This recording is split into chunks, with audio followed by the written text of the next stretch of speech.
should like this to be accepted as my confession. There's no limit to human challenge. When one thinks I've touched the bottom of the sea and I go no deeper, I'll go deeper. But I don't want to die without leaving a record of my belief that challenges can be overcome, and I do believe it. What must one do? Do not resist.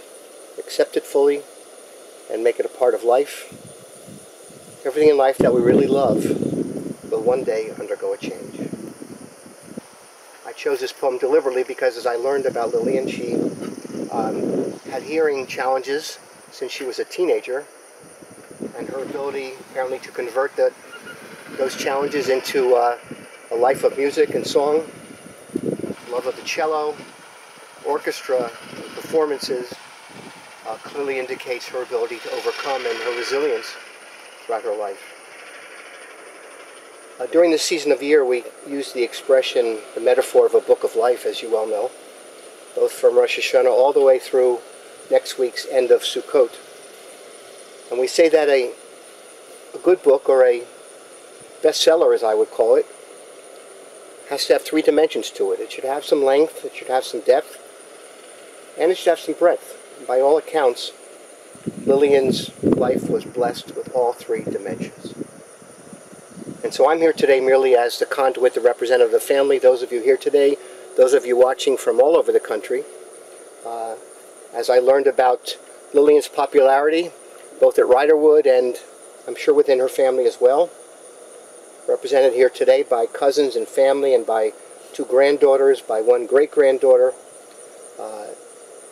it's evident to me that hers was a life well lived, not only because of its length, but also because of its substance and its quality.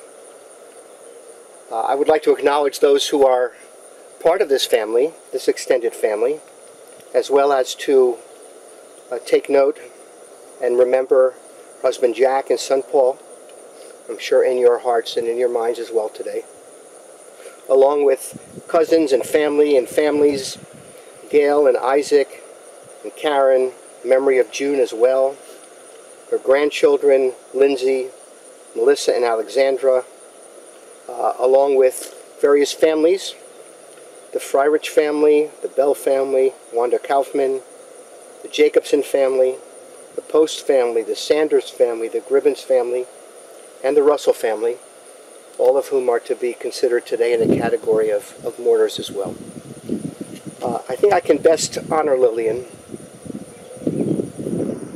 by bestowing upon her the ultimate words we use for a good lady, a good woman, found in Proverbs 31, and I think for all of you today, these are your words of tribute to her. A good woman, who can find her? She's worth far more than rubies. All of you who love Lillian never lack. She set a good example. She sought satisfying work as a teacher. She braced her arms with love and with kindness. Her family, both here today and virtually, praise her. Many have done well. But you, Lillian, outshined them all. So let's give her credit today and let her works praise her at the gates. We're here today to remember. And I state the obvious because I'm sure for all of you, it's been a little bit hectic getting here today and making these arrangements with families scattered all over. And so maybe today is your first opportunity as an extended family to sit and to reflect on Lillian's whole life of 99 years and not let your pain and sadness blot out what I'm sure some wonderful memories, some of which were shared with me that I will relate to you. And Alexandra is going to say a few words a little bit later in this morning's service. Lillian lived a long life. I can imagine what she saw during her 99 years.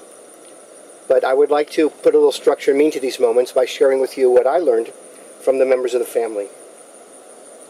Lillian was born, raised, and schooled and lived most of her adult life in Philadelphia until she moved to Riderwood Village with her husband Jack in 2001.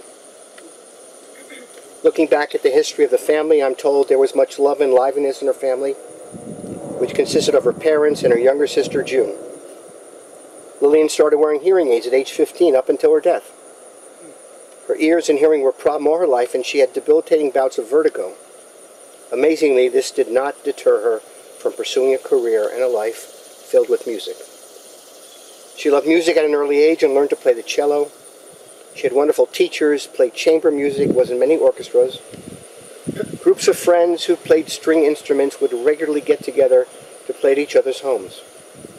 Wherever she traveled in the world, she would meet other musicians for an afternoon or evening to play music. She worked for the public school system in Philadelphia, teaching string instruments to elementary school students, and taught private lessons from her home. She was so creative in how she taught, and her students loved her. And she was extremely dedicated, having to take multiple buses to get to the different schools at which she taught. She loved teaching, she loved children, and she was a people person. Lillian and Jack developed many friendships over the years. They joked about their different groups of friends, calling them the 20-year group, the 40-year group, the 60-year group, and would get together with each group quite regularly, music, dancing, and eating. Lillian and Jack would talk about their different groups of friends with so much love. Her love of music and people continued into her later years when she moved to Riderwood. At Riderwood, she helped form the Riderwood Orchestra, was a hospice volunteer, and wanted to keep learning about the world and the arts, as she was always taking multiple classes, current events, literature courses, right up until the pandemic, constantly meeting friends for lunch or dinner and saying hello to people in the hallways. She truly lived life to the fullest. We're told in our tradition that when a person is born, they're actually given three names. The names that our parents call us and the names that our friends know us by, but the most enduring name is the name through which only God knows us, and those are the names and the qualities that really reflect who we are away from the public. And so it's Isaac and Gail and Karen and others who contributed to these words. They said that Lillian was known by these names by those whose lives she touched. She was sharp.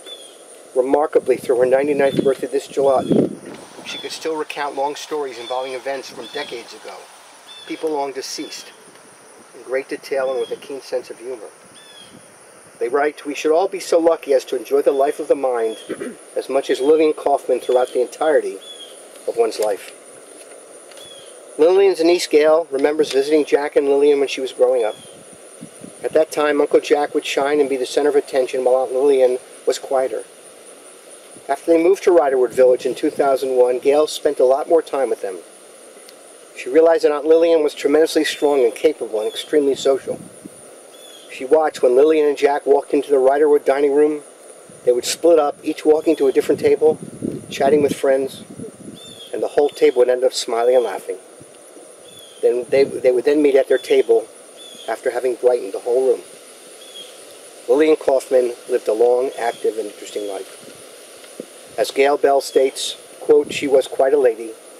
I loved her, thought of her as my second mother, and was so grateful I had these last 2 decades to really get to know her. My life is better for it." I'm told by Isaac that there will be an opportunity later today to share some stories and memories, and I think Isaac will speak at that time. But Alex, her granddaughter, one of her granddaughters, would like to just share a few words of memory about Lillian. Hi, I'm Alex. I'm dark. Not really, but okay. Oh, this is a lot.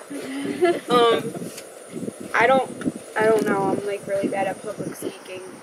But I just wanted to say that my mom was an amazing woman. I was like absent for the past couple of years, so it was really important for me to be here. Because that woman would do anything for anybody in my family, and I watched her as I was little, being the caretaker of everyone. And my mom would always check up on me. She would always call me. She would always write us cards, no matter where I was in my life. She never stopped reaching out to me or caring. And like you mentioned, like, she would go into a room in the Riderwood dining room and literally know everybody. Like, we would come on visits, and that was like the highlight of our visit, going to Riderwood dining hall so we could like meet all her friends and laugh. And she was just an amazing woman, and she lived a very long, productive life. So instead of being sad, I'm going to try and honor her with happiness, because she was a light in my life, you know. Not having much family now, like, I realized the part that she did play in my life, even if I wasn't always right there. Just being so supportive to all of us, and, you know, making me look up and be what kind of woman I want to be, is who my mama was. So that's all. Thank you. Thank you, Alex.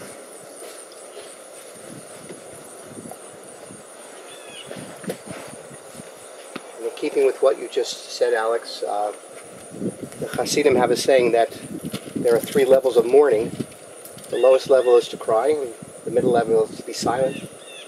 But the highest form of mourning is to sing, to celebrate Lillian's life and not merely mourn her death. And so when all is said and done, Lillian Kauffman's book of life is fully complete today at the age of 99. And I wanted to choose something that I thought would epitomize what she might want to be saying to all of you today. And so I came across this reading, and may I suggest this is what she would like to say to all of you as her charge. I've learned that our dog doesn't want to eat broccoli either at the age of 7. I've learned that if you want to cheer yourself up, you should try cheering someone else up at age 14. I've learned that silent company is often more healing than words of advice, age 24. I've learned that you can make someone's day by simply sending them a little note, age 44. I've learned that you can tell a lot about a person by the way she handles 3 things: a rainy day, lost luggage, and tangled tree lights. I've learned that making a living is not the same as making a life at age 58. I've learned that if you pursue happiness, it will elude you. But if you focus on your family, the needs of others, your work, meeting new people, and doing the very best you can, happiness will find you. Age 65. I've learned that whatever I decide something with kindness, I usually make the right decision. Age 72. I've learned that even when I have pains, I don't have to be one. Age 82.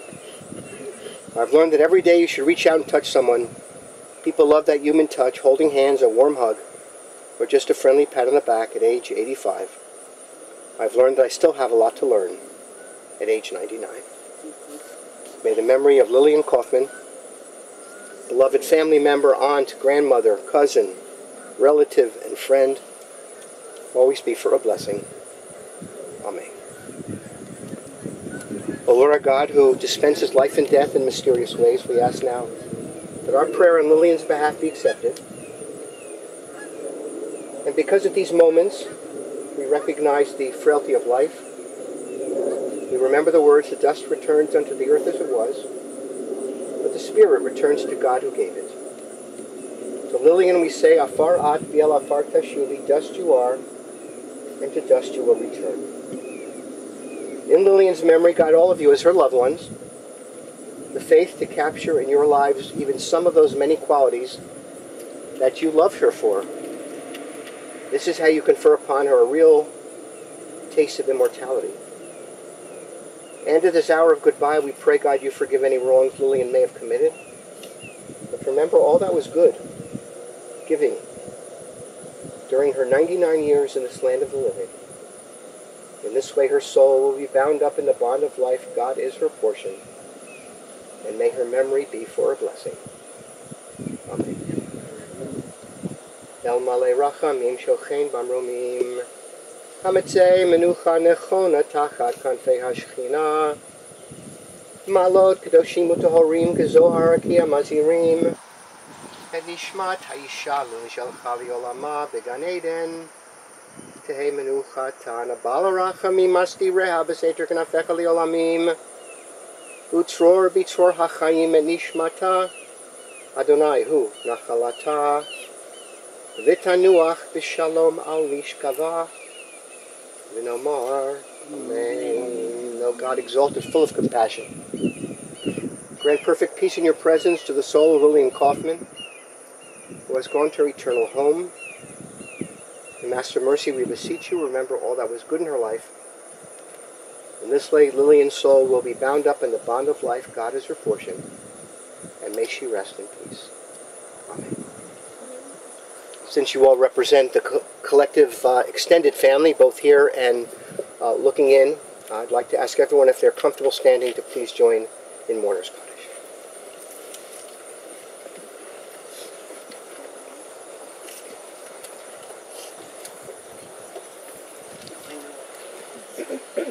Yitkadal v'yitkadash shemei Rabbah v'alma divra chirutei v'yamlich malchutei v'chayechon yomechon uv'chayei dechol beit Yisrael ba'agala uvizman kariv v'imru amen yehei shmei Rabbah mevarach v'yalam v'lalmei almaya Yitbarach, v'yishtabach, v'yitpa'ar, v'yitromam, v'yitnaseh, v'yithadar, v'yitdaleh, v'yithalal, shmei dekudsha richu. Le'ela min kol birchata v'shirata, tushbechata v'nechemata, damiran v'yalma v'yimru, amen. Yehei shlama rabba min shemaya. V'chayim aleinu v'al kol Yisrael v'imru amen. Oseh shalom b'mromav hu ya'aseh shalom aleinu v'al kol Yisrael v'imru amen. May God, who makes peace in the heavens, bring peace now to Lillian's soul and spare you all from excessive grief and sorrow. Before we conclude the service and invite you to place some earth on the casket, Isaac, is there any announcement that should be made for later? There's a reception at Riderwood. Reception at Riderwood following the service today. After the service, I'll give people some instructions on where to park there. Okay, we will be given instructions on where to park by Paul. Yep. Thank you, Paul. Those of you who would now like to participate in the mitzvah of burial by placing earth on the casket, we invite you to gather on both sides of the mound of earth and begin. If it's possible, we'd like to have at least one layer of earth covering the top of the casket. Please come forward. If you want to do that, you can. If not, we can. Yeah, I can take you. Thank you. We have her right back. I have her. Alex, begin, please. First people in Maryland. Or the little, whatever you prefer. Literally just pour it on? Yeah. On the screen, all kinds of visitor parking. I was like It's right kind of behind. rough. I'm sorry. No, it's supposed to be that way. Okay. I walked up today that are not visible. So when we get there, Sorry, Mama. All of it's behind on the main street. the main street. Yeah. And it's right behind the visitor. I'm going to stay out front and help every day. I don't think there's much visitor parking in the lot in front of me. There's just a few spaces, but the family will keep them in those spaces, whatever's there, and then I'll help them get everybody parked.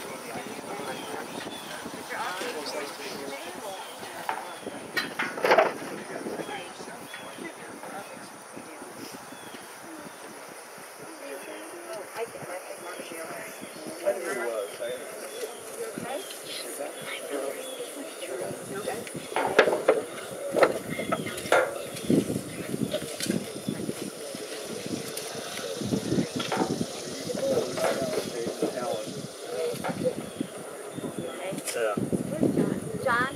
Yep.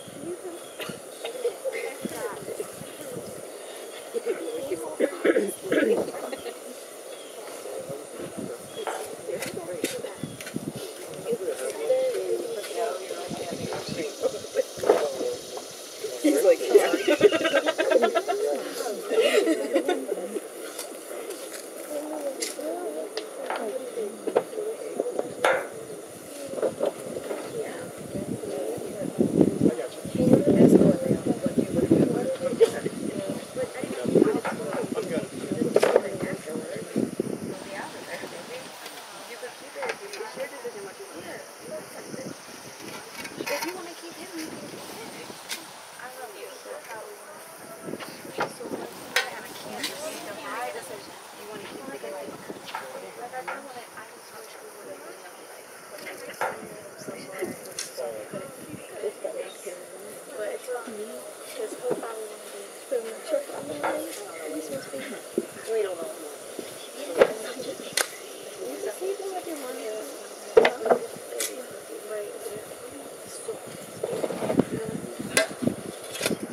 Yeah, my father did, and then my mother did. Did you get in the car? Yeah. Boom, boom, boom. Yeah. That's why, but you gotta make a little humor, baby. You gotta laugh at the craziness, but whatever. I'm excited about it. I'm past the water. Let's run on. I got you. It's hard. Yes. The number of things that are just the physical aspects, yes. The emotional aspects. Moving to a new environment, having to learn everything new. I'm going to do it, but I want to get you sick. Good. Just leave it. I'll get it. Ladies and gentlemen, this concludes the service. Thank you all for being here today, and please join the family back at Rockwood. Thank you. Thank you. Like, that was before, though. Thanks for all your help.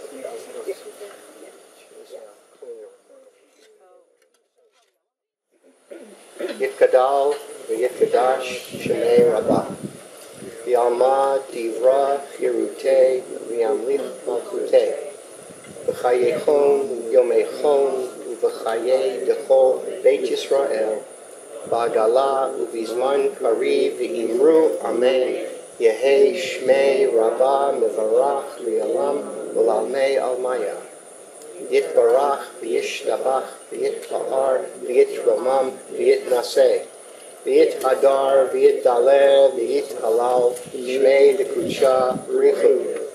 Le'ela min kol birchata v'shirata, tushbechata v'nechemata, damiran v'yalma v'yimru, amen. Yehei shlama rabba min shemaya. V'chayim aleinu v'al kol Yisrael v'imru amen. Oseh shalom b'mromav, hu ya'aseh shalom aleinu v'al kol Yisrael v'imru amen. May God, who makes peace in the heavens, bring peace now to Lillian's soul and spare you all from excessive grief and sorrow.